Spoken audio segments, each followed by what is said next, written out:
Baik, sebelum saya mereview bagaimana itu ERP-NEXT, kita harus mengetahui apa itu ERP. ERP atau Enterprise Resource Planning adalah sistem manajemen yang mengintegrasikan berbagai bisnis seperti produksi, pembelian, penjualan, pengiriman, dan keuangan dalam suatu platform. Nah, adapun tujuannya adalah untuk meningkatkan efisiensi operasional dan mendukung pengambilan keputusan yang lebih akurat. Uh, yang saya akan review yaitu ERP-NEXT adalah salah satu sistem ERP yang dikembangkan oleh perusahaan bernama Frap Technologies. ERP-NEXT ini dibangun menggunakan bahasa pemrograman Python dan menyediakan platform yang terintegrasi untuk mengelola seluruh aspek bisnis perusahaan, mulai dari operasi produksi, pembelian, penjualan, pengiriman, hingga pembayaran. Nah, terdapat pada layar ERP-NEXT. Nah, pada ERP-NEXT ini kita harus membayar, tapi kita dapat melakukan secara trial. Kemudian kita diarahkan untuk memasukkan nama perusahaan yang kita buat atau UMKM yang akan kita buat. Kemudian adapun email yang kita pilih, kemudian next.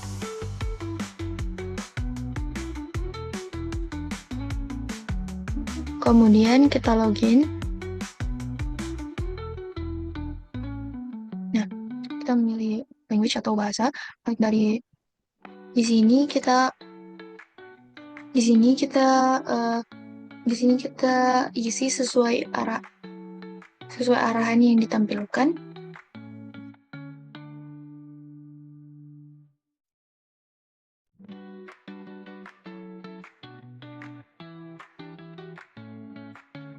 Setelah kita mendaftar, kita ditampilkan oleh beranda dari EXP NEXT ini.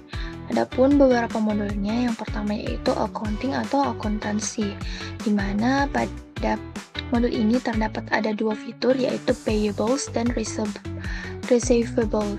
Nah, yang pertama payables atau hutang, terdapat shortcut purchase invoice atau faktur pembelian, kemudian payment entry atau entry pembayaran untuk mencatat pembayaran pada pemasok, kemudian ada journal entry atau entry journal yang digunakan untuk mencatat transaksi akuntansi manual, kemudian yang terakhir adapun account payable atau adapun reports and matters. Yang pertama yaitu invoicing, terdapat dua fitur, kemudian payments dan report. Purchase invoice atau faktur pembelian, kita dapat melakukan kita dapat membuat purchase invoice.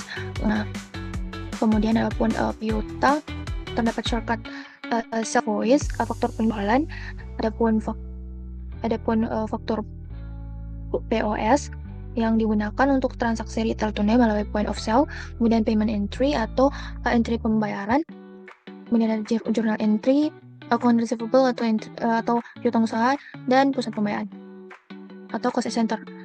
Kemudian ada reports and matters atau masters, ya ada invoicing dan lainnya. Nah, selanjutnya ada pun financial reports atau laporan keuangan. Pada buku besar terdapat jurnal umum, ringkasan buku besar, dan yang lainnya. Kemudian laporan keuangan itu terdapat neraca saldo, laporan laba rugi, neraca, arus kas, dan laporan keuangan konsolidasi. Nah, kemudian ada pun modul buying atau pembelian. Buying, kita dapat di mana pada pengaturan ini kita memasukkan penamaan pemasok yang pemasok, contohnya itu adapun grup pemasok, daftar harta pembelian default. Nah, selanjutnya pada pengaturan transaksi kita menjawab semua yang dari arahan pada ERP-NEXT ini, kemudian pengaturan subkontrak, dan kemudian setelah itu kita menyimpannya. Adapun beberapa shortcutnya yaitu barang, permintaan materials atau materials request, purchase order, purchase analysis, dan sebagainya. Nah, pada modul ini digunakan untuk mengelola seluruh siklus pengadaan barang dan jasa dari permintaan internal hingga penerimaan barang, pembayaran pemasok. Kemudian ada pun selling atau penjualan. Adapun pengaturan penjualan, adapun di belakangnya kita mengisi nama pelanggan, grup pelanggan, kemudian wilayah dari pelanggan.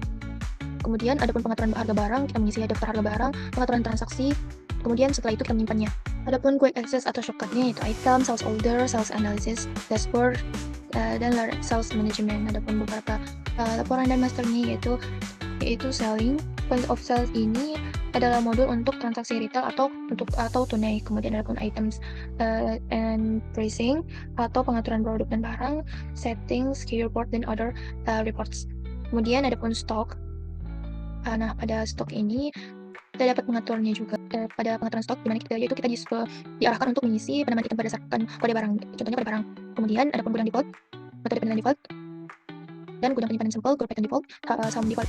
Kemudian mengisi sesuai yang diarahkan, kemudian kita menyimpan. Selanjutnya adapun quick access dari stok ini yaitu items, mature request, stock entry, purchase receipts, delivery notes, stock ledger, stock balance, dan untuk modul stok ini digunakan untuk mengelola seluruh aktivitas dan informasi terkait persediaan barang, mulai dari pencatatan penerimaan barang, pengiriman, perpindahan antar gudang, hingga pelaporan ketersediaan dan nilainya. Kemudian adapun aset. Kemudian pada aset ini terdapat beberapa shortcut yaitu aset kategori, dan sebagainya. Dan adapun report dan masternya yaitu aset. Kemudian selanjutnya itu adapun manufacturing yang sering digunakan oleh perusahaan manufaktur ataupun UMKM. Nah, terdapat BOM atau bisa disebut Bill of Materials yang BOM creator itu untuk bantu membuat BOM. Kemudian adapun BOM di mana BOM ini adalah daftar bahan dan komponen yang dibutuhkan untuk membuat suatu produk. Kemudian adapun production plan, work order, adapun juga report and masternya atau laporannya yaitu production, bill of materials, report, tools, dan setting. Adapun quality ini atau kualitas untuk mengelola kontrol kualitas inspeksi barang dan struktur dan standar mutu dari proses dan produksi dan atau pembeli. Kemudian adapun projects atau proyek yang digunakan untuk mengelola proyek, tugas, anggaran, waktu kerja, dan faktur yang terkait. Kemudian adapun support users atau pengguna. Kemudian untuk CRM ini untuk mengelola hubungan pelanggan termasuk lead, peluang penjualan, dan kampanye pemasaran.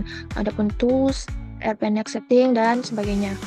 Mungkin itu saja yang dapat saya jelaskan dari RP Next ini. Kurang dan lebihnya mohon dimaafkan. Wassalamualaikum warahmatullahi wabarakatuh.